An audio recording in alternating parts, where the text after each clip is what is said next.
La Copa Davis de 2008 se convirtió en una de las encerronas peor ejecutadas en la historia del deporte. Argentina como local recibía a España con Nadal a la cabeza, jugaba su tercera final y todos pensaban que era su momento, pero en vez de elegir una pista que favoreciese a sus jugadores, eligieron una pista donde Nadal no estuviese cómodo. Pista rápida, indoor. Finalmente Nadal no pudo jugar por lesión, aún así España tenía buen equipo, aunque los argentinos creyeron que ya lo tenían hecho. Pero el exceso de confianza, junto con algunos conflictos internos, les jugaría una mala pasada.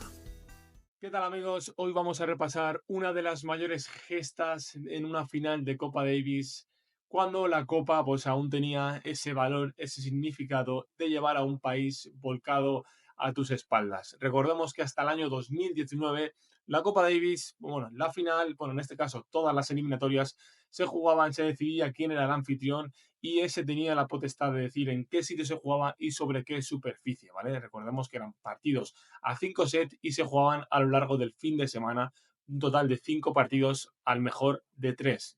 ¿Vale? Que conseguía 3 puntos ya era el que pasaba a la eliminatoria, en este caso al ser la final, el que salía campeón.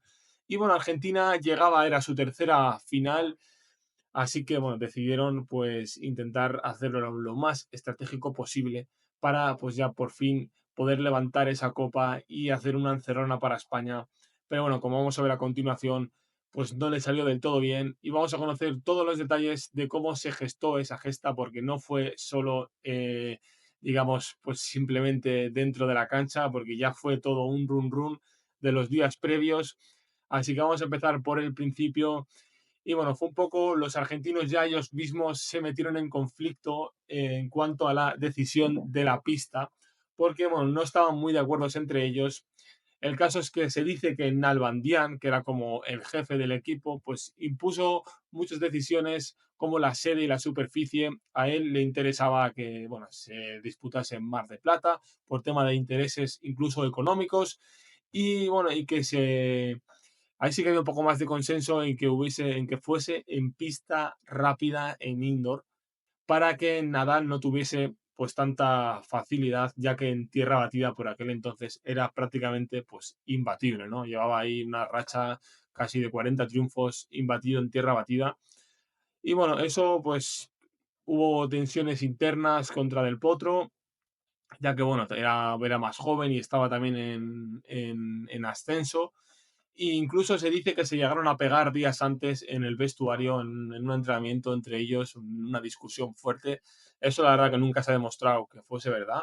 Pero bueno, cuando el río suena, ya saben que dicen que agua lleva.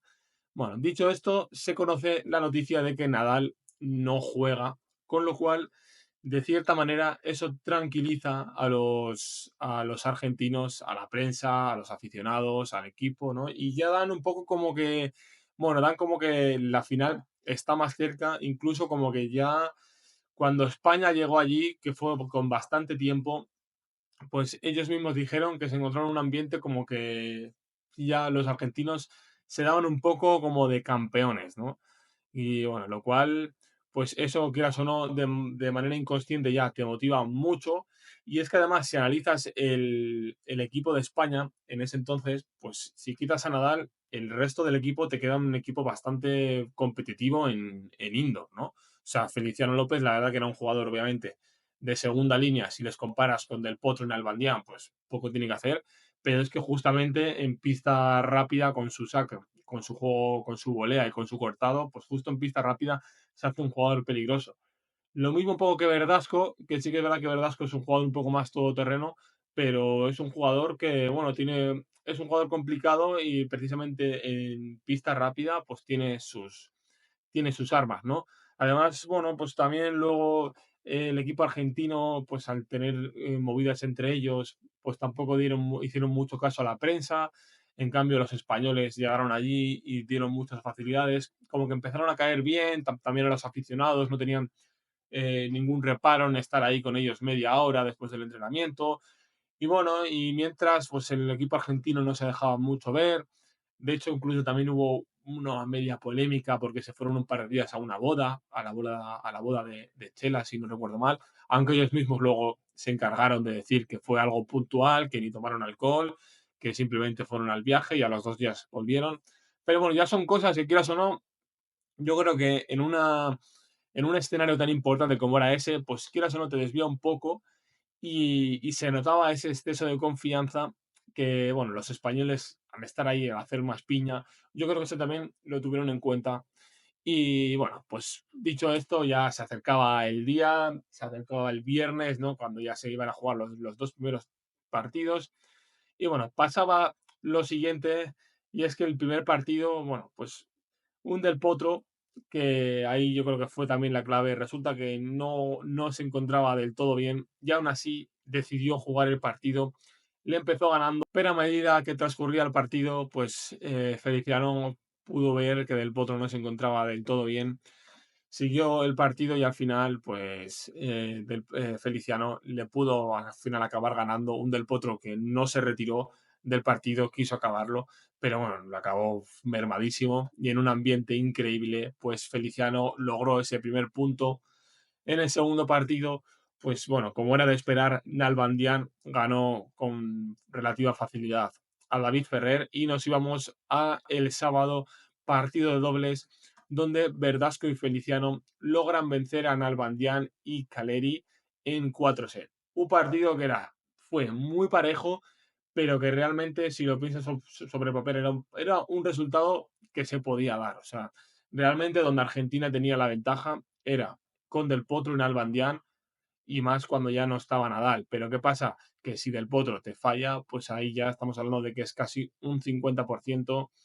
Y bueno, lo más sorprendente de todo fue que el domingo, con el 2-1 para España, deciden que Nalbandián no jugase el cuarto punto, que se reservase bueno, para el partido definitivo en caso de que Argentina ganase el cuarto punto. ¿Qué es lo que pasó? Que Acasuso cayó contra Verdasco en un partidazo, o sea, fue un partidazo a 5 sets, podía haber ganado cualquiera, la verdad. Hasta el quinto set estuvo muy igualado, pero realmente si lo piensas, a Casuso, que era un jugador muy bueno, era un jugador bastante bueno, bastante fiable, pero en esos momentos estaba al 65 del mundo y Verdasco estaba en 16, estaba despegando y ya acabó el 2008 como un jugador muy bueno y yo creo que fue un poco sorprendente que quisiesen guardarse a Nalbandián teniendo un partido, pues prácticamente que donde España se jugó todo por el todo poniendo ahí a Verdasco. Fue bastante sorprendente y bueno, ahí ya pues ya os podéis imaginar la decepción de ya no solo de perder de la Copa Davis, sino de la manera que se perdió.